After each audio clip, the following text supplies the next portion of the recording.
and this has been Shembri, the president of WOWzer Technologies, and I want to talk to you today about showing you the money.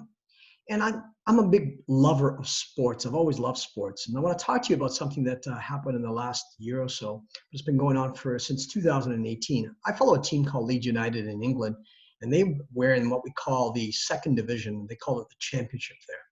And for many years, they were a big team. We're talking back in the 60s, 70s, and 80s, and then even all the way through to the early 2000s. But then they experienced some very harsh realities of life, and that is they were leveraged out. In other words, they had more debt than they had income, and therefore they started to lose their position in the game. And before you know it, they're in the third division. And then they eventually made it back to the second and were there for a number of years. And it seemed that year after year after year, this would just continue on and on and on. And in 2018, a new owner came in, and he changed the philosophy. Well, the first thing that he did is he brought in a different type of culture. And what he made sure that he had a winning coach. He had an individual who led the team, who had the way to do that.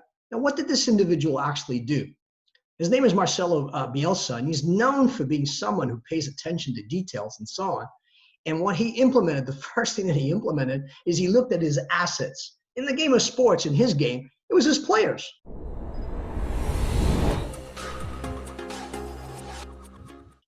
And he basically, with the same team, he got him to a different level. What did he put into place? He actually evaluated his assets. Now, I know this may sound weird. You can go like, well, he's looking at his assets as people. Well, in our companies, what's our biggest asset? Our people. And he devised plans and ways to generate more revenue by getting more out of his players. In other words, he improved the brand, which is what he did. I mean, it's a simple approach.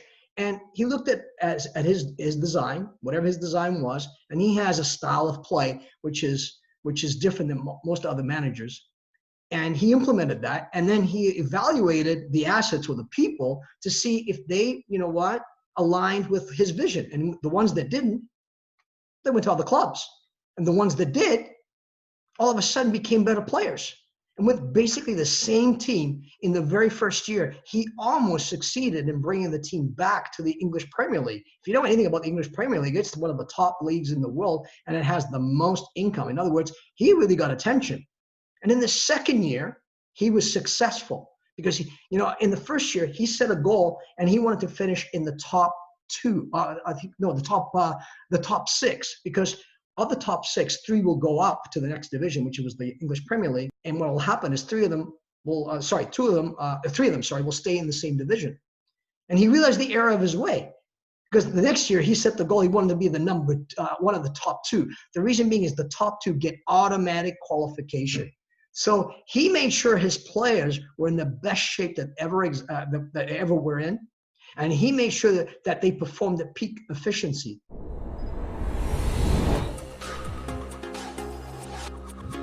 So he was supported by his owner as well.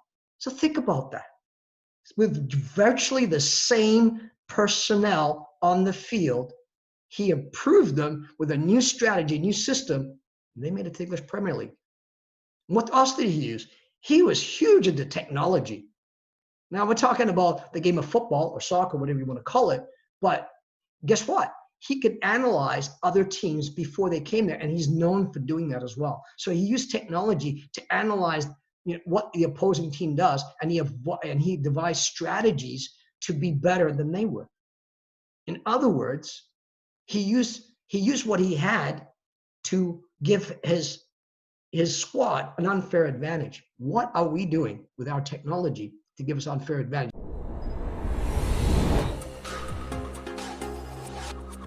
Well, what kind of things can we do?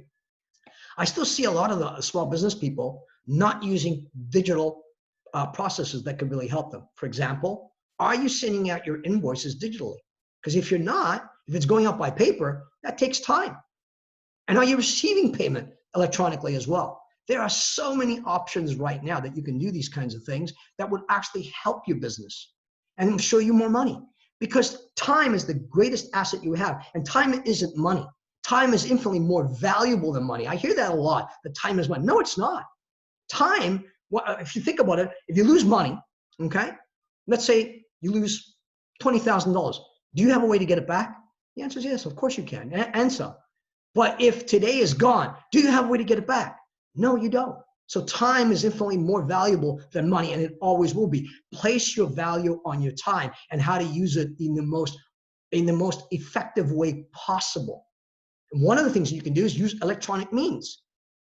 Another example I can give you is if you're booking your own meetings by phone calls and texts and so on, that's not the best way. There is actually plenty of software out there that can allow you to have your meetings booked by the person who wants to book. And that's one of them is called Calendly. Just add the link on the bottom of your signature when you're sending out an email. And if somebody wants to book a time, all you do is you can set up Calendly to show what's available and ask them to go to the link and then let them book their own time. That saves you and them all the time to book a time.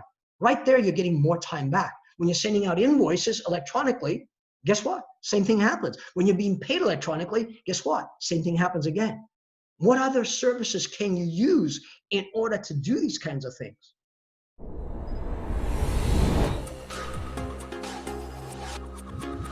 So these are just some suggestions for you. And in these challenging times as well, you know, there's a lot of businesses that are struggling. Have you looked at other avenues that you could go into that you never thought of before?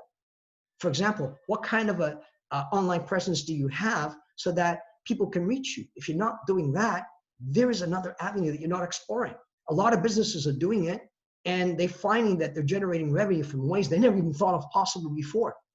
Be a friend of technology, because it can be a friend to you as well. Yes, I'm sure you hear all these kinds of things about social media and so on, but the reality is a lot of businesses are making a lot of money through social media, their social presence, because look at the second word there, it's media. And social media, in terms of just getting on Facebook, LinkedIn, Twitter, all these kinds of social medias, they're free.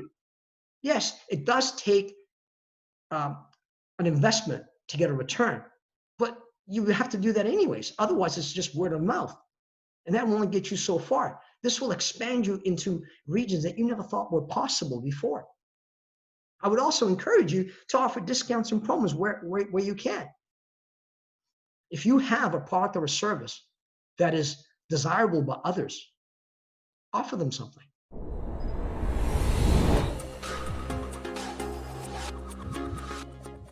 It's amazing how far this will take you. So I'll restate again. Are you using your assets the best way possible? Now, I did talk about the human assets like I did in sports, okay? But there are other assets that you have as well. Your physical assets and your intangible assets. Your most intangible asset is you, your brand. Are you exposing that to others? You know, think of like I said, Leeds United. They were a perennial second division team for the longest period of time. So when a new owner came in, he changed the culture, brought in the right person to lead them. He used the same assets basically to achieve something that wasn't achieved for 16 years. They were in that second division. They were below the English Premier League for 16 years total. And the last two is what made the difference. I mean, these are things that we could use as well. And he uses technology, Marcelo uses technology to examine what's happening out there in his sphere. And he used it to his advantage, and you could do exactly the same thing. You don't have to follow what your competitors are doing. If anything, maybe what it shows you is what your competitors are not doing.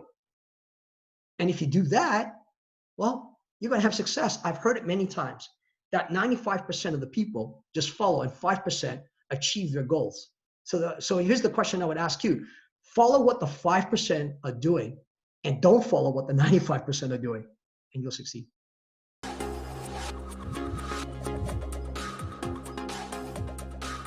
And if you incorporate it with technology, if you're invoicing, do it digitally. If you're receiving payments, do it digitally. All the big five, Microsoft, Amazon, Google, Facebook, Apple, they're all in the digital game. And they're going by leaps and bounds. Maybe that's telling us something. You don't have to like them, but you can utilize some of their strategies just by looking.